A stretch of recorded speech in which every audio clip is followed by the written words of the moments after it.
আপনাদেরকে শুভেচ্ছা জানাই। সোনালী লাইফ ইন্স্যুরেন্স এক যুগ কেন, এটা শতবর্ষী হোক, এবং তারপরও আমরা যখন এখানে থাকবো না, এই সোনালী লাইফ ইন্স্যুরেন্সের যে জয়যাত্রা, অগ্রযাত্রা, এটা এগিয়ে যাক।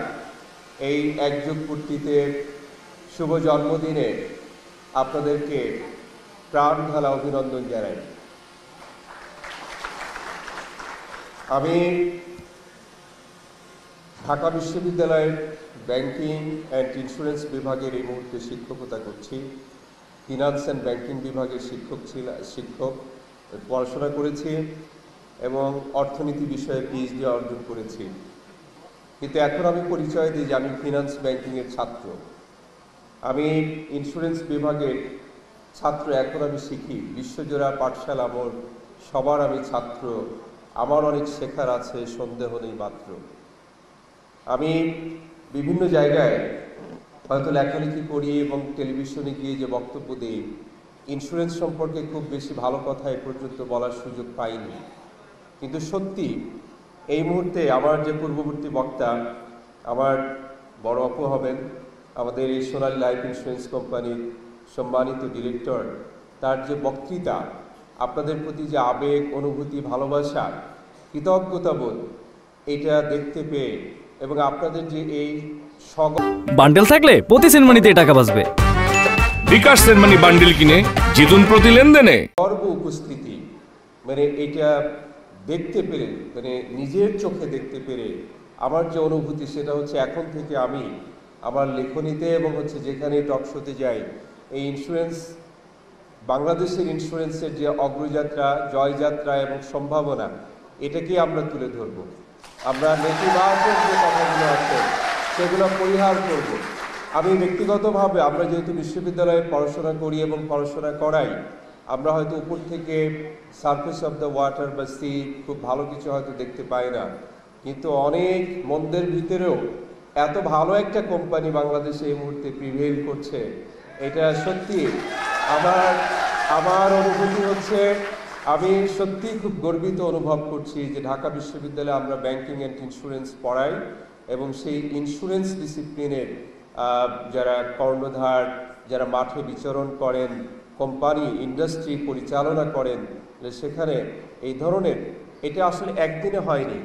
আমার বক্তব্য আমি শুনছিলাম যে এই এক যুগ ধরে তিলে তিলে গড়ে ওঠা যারা উদ্যোক্তা ছিলেন, তাদের যে পরিশ্রম, তাদের যে মেধা, মনন এবং তাদের মূলত নিঃস্বার্থ ভালোবাসা। অনেক কোম্পানি আছে তারা কিন্তু শুধুমাত্র নিজেদের জন্য ব্যবসা পরিচালনা করে, কিন্তু আমি এখানে নির্দ্বিধায় বলতে চাই যে এই কোম্পানির, আপনাদের যে এই সগর্ব উপস্থিতি, এটা দেখে বোঝা যাচ্ছে যে আপনাদের কোম্পানি শুধুমাত্র কোম্পানির নিজেদের জন্য মানে ব্যবসা পরিচালনা করে না। এই কোম্পানির সাথে যারা ওতপ্রোতভাবে জড়িত স্টেক হোল্ডার যারা আছেন, তাদের সকলের জন্য ব্যবসা পরিচালনা করেন।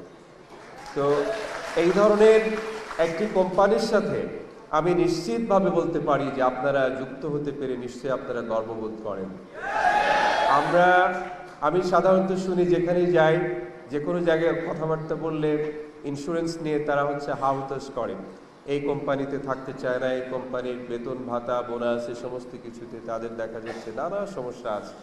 কিন্তু আপনাদের এই মানে মুখের প্রতিচ্ছবি দেখে এখান থেকে আমি যেটা দেখতে পাচ্ছি যে সবাই হাস্যোজ্জ্বল মুখে পরিবেশে এখানে উপস্থিতি আপনাদের যে এনশিওর করেছেন, এবং আমি এটা জানতে পেরেছি যে আজকে এই সোনারগাঁ হোটেলের পুরোটাই আপনাদের জন্য বুক করা হয়েছে। আপনাদের যে ক্যাপাসিটি বিল্ডিং, এটা সত্যি মানে গর্ব করার মতো। আমি মনের অন্তঃস্থল থেকে, অন্তরের অন্তঃস্থল থেকে আপনাদের প্রতি কৃতজ্ঞতা জানাই, ভালোবাসা জানাই।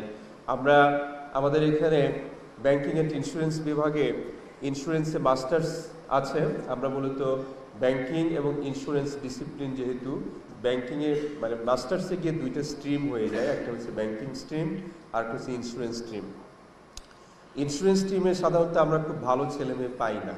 ওরা মনে করে যে ইন্স্যুরেন্সে বেতন ভাতা কম বা নানা ধরনের লিমিটেশন তারা ফিল করে। এ কারণে দেখা যাচ্ছে আমাদের 150 স্টুডেন্ট জোর করে হয়তো হার্ডলি 40, 50, 60 জনকে আমরা ইন্স্যুরেন্সে দিতে পারি, আর অধিকাংশই তারা ব্যাংকিংয়ের দিকে চলে যায়। আমরা সত্যিই খুব আনন্দিত বোধ করব আমার যদি প্রত্যেকটা ছেলে মেয়েকে আমি আজকের এই পরিবেশটা দেখাতে পারতাম। আমি নিশ্চিত ওরা খুবই উদ্বুদ্ধ হবে বা উদ্বুদ্ধ হতো ইন্স্যুরেন্সের উপরে তারা মেজর করার জন্য। আপনাদের এই যে গ্রেট গ্যাদারিং এবং যে সাফল্যের যে এই পরিক্রমা, এটা আপনারা তুলে ধরুন, পত্রপত্রিকায় লিখুন, আপনারা বিভিন্ন টেলিভিশনে মিডিয়াতে এগুলো প্রচার করুন, যাতে করে আপনার এই সাফল্য দেখে অন্যরা হিংসা না করে তারা দেখা যাচ্ছে আরো উদ্বুদ্ধ হতে পারে এবং তারা আপনাদেরকে ফলো করতে পারে, তারা আপনাদেরকে অগ্রপথিক হিসেবে তারা হয়তো নির্দ্বিধায় তারা হয়তো আপনাকে গ্রহণ করবে। এই পর্যায়ে আপনারা চলে যান, এটা আমার এখান থেকে চাওয়া।